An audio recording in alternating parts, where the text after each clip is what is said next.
जाने छोटे भैया ना जाने बड़े भैया ना जाने हो, ना जाने छोटे भैया ना जाने बड़े भैया ना जाने हो। भैया देते हो गरवा के हरवा को बर तब जाए देव हो। भैया देते हो गरवा के हरवा को बर तब जाए देव हो। ना जाने छोटी भाभी ना जाने बड़ी भाभी ना जाने हो, ना जाने छोटी भाभी ना जाने बड़ी भाभी ना जाने हो। भाभी दे हो हथवा के कंगना कोहबर तब जाए देहब हो।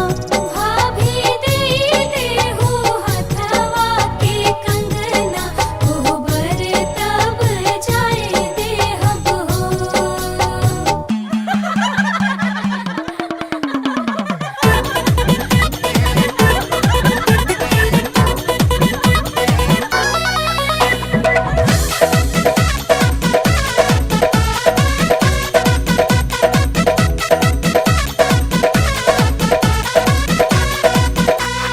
घुड़ करा कुर्बानी करा दुल्हे की सेवा पानी करा, घुड़ करा कुर्बानी करा हाँ।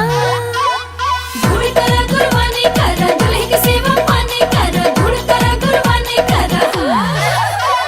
घुड़ करा कुर्बानी करा दुल्हे की सेवा पानी हो, देवर जी कहीं जीभ से चाटला।